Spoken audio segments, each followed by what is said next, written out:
नमस्कार साथियों, आज का टॉपिक है दुनिया कैसे बनी। तो चलिए शुरू करते हैं। ब्रह्मांड और दुनिया हमेशा से ही इंसानों के लिए रहस्य का विषय रहे हैं। आज इतनी वैज्ञानिक प्रगति के बावजूद भी हमारी धरती पर कई ऐसे रहस्य मौजूद हैं जिनका पता लगाना वैज्ञानिकों के लिए भी लगभग नामुमकिन है। आप लोगों के मन में पृथ्वी के संबंध में अनेक प्रश्न अवश्य आते होंगे, जैसे पृथ्वी की उत्पत्ति कैसे हुई, यह दुनिया कैसे अस्तित्व में आई, पृथ्वी का जन्म कब और कैसे हुआ, पृथ्वी कैसे बनी, पृथ्वी की संरचना कैसे हुई। इस तरह के सवालों का जवाब जानने के लिए हर कोई उत्सुक रहता है। वैज्ञानिकों का मानना है कि पृथ्वी आग का गोला थी जो सूर्य से निकली और समय के साथ ठंडी होती गई, जिसके बाद पृथ्वी पर जीवन की उत्पत्ति हुई। आज इस वीडियो में हम आपकी ऐसी सभी जिज्ञासाओं का समाधान करने का प्रयास करेंगे। पृथ्वी की उत्पत्ति के बारे में वैज्ञानिकों का मानना है कि लगभग 5 अरब वर्ष पहले अंतरिक्ष में कई गैसों के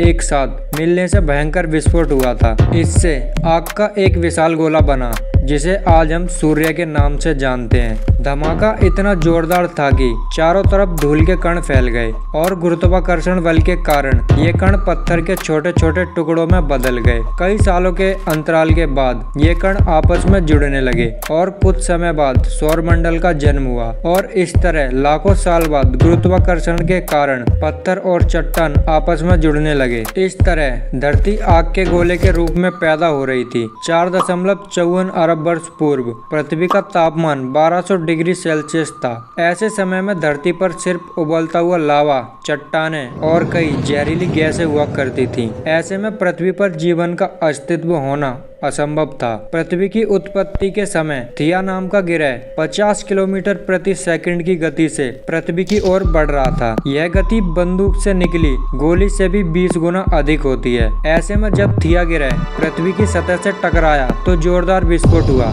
जिससे बहुत सारा कचरा धरती से बाहर निकल गया और साथ ही वह ग्रह धरती में समा गया। हजारों वर्षों के अंतराल के बाद गुरुत्वाकर्षण के कारण पृथ्वी से निकला कचरा एक गेंद के रूप में बन गया, जिसे हम चंद्रमा कहते हैं। इस प्रकार चंद्रमा की उत्पत्ति हुई। पृथ्वी की उत्पत्ति के बाद अंतरिक्ष में बची शेष चट्टानें पृथ्वी पर गिरने लगीं। इन चट्टानों में अजीब प्रकार के क्रिस्टल होते थे, जिन्हें आज हम नमक के रूप में इस्तेमाल करते हैं। आपको जानकर हैरानी होगी कि इन चट्टानों के अंदर मौजूद नमक से समुद्र का पानी बनता है। वैज्ञानिकों के अनुसार ये चट्टानें करीब 20 करोड़ साल तक धरती पर गिरती रहीं, जिससे धरती ने समुद्र के रूप में ढेर सारा पानी इकट्ठा कर लिया। इतने पानी के लगातार जमा होने से धरती की सतह ठंडी होने लगी और चट्टानें सख्त हो गईं। लेकिन लावा अभी भी उसी रूप में पृथ्वी के अंदर मौजूद था और सतह का तापमान 70 से 80 डिग्री सेल्सियस तक पहुंच गया था। पृथ्वी पर वर्तमान जल लाखों वर्ष पहले का है। उस समय चंद्रमा पृथ्वी के बहुत निकट था, जिसके कारण उसके गुरुत्वाकर्षण बल के कारण प्राय पृथ्वी पर तूफान आते रहते थे। परंतु एक लंबे अंतराल के बाद चंद्रमा और पृथ्वी के बीच दूरी बढ़ने के कारण पृथ्वी पर तूफान आना शांत हो गया। धरती पर जीवन की इस यात्रा के दौरान 3.8 अरब साल पहले पानी की उत्पत्ति हुई थी। धरती पर लगातार ज्वालामुखी फट भी रहे थे और साथ ही उल्कापिंड की बारिश भी हो रही थी। उल्कापिंडों के माध्यम से पानी और नमक के साथ साथ अन्य पदार्थ भी पृथ्वी पर आ रहे थे, जिसमें कार्बन और अमीनो एसिड आदि पदार्थ थे जो हर जीव जंतु और पौधे में मौजूद होते हैं। इतनी ऊंचाई से उल्कापिंड गिरने के कारण वे गहरे पानी में चले जाते थे, जहां सूर्य की किरणों का उन तक पहुंचना असंभव था। बाद में ये उल्कापिंड ठंडे होकर पानी में जमने लगे। इसके बाद यह एक तरह से चिमनियों का आकार लेने लगे और ज्वालामुखी की दरारों में पानी घुसने से चिमनियों से धुआं निकलने लगा, जिसने बाद में एक तरह के केमिकल सूप का रूप ले लिया। इससे पृथ्वी पर सूक्ष्म जीवन प्रारंभ हुआ। पृथ्वी पर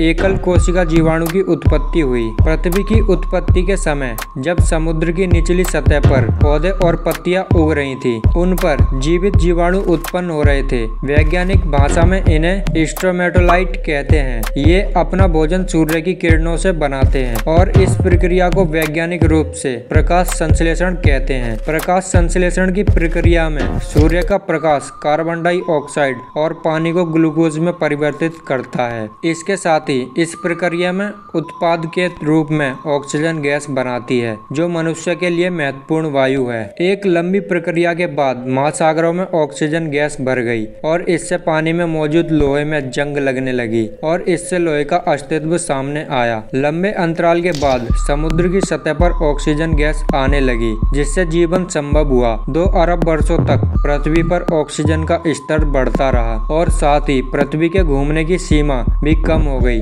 आज से 1.5 अरब साल पहले एक दिन आज की तुलना में 16 घंटे का होता था। धीरे धीरे समय के साथ समुद्र के नीचे की भूमि की सतह बड़ी प्लेटों में तब्दील हो गई और उसके नीचे के लावा ने ऊपर की सतह को गतिमान कर दिया। ऐसे में पृथ्वी की सभी प्लेटें आपस में जुड़कर एक विशाल द्वीप बन गईं। इस तरह लगभग 40 करोड़ साल पहले पृथ्वी के पहले सुपर कॉन्टिनेंट रोडिनी का निर्माण हुआ था। इससे अब पृथ्वी का तापमान घटकर 30 डिग्री सेल्सियस हो गया था और दिन 18 घंटे लंबे होते थे। उस समय पृथ्वी की स्थिति अभी के मंगल ग्रह जैसी ही थी। लगभग 7.5 करोड़ वर्ष पहले पृथ्वी के नीचे पिघले हुए लावा से उत्पन्न ऊष्मा बाहर निकली, जिसने पृथ्वी को 2 भागों में विभाजित कर दिया। इसके 2 टुकड़ों में बंटने के कारण पृथ्वी की सतह कमजोर हो गई थी और यह 2 भागों में बंट गई थी, जिससे साइबेरिया और गोंडवाना नाम के 2 महाद्वीप बन गए। पृथ्वी को बर्फ के गोले में बदलने की प्रक्रिया इतने सालों के बाद भी ज्वालामुखी के फटने और जहरीली गैसों के निकलने का सिलसिला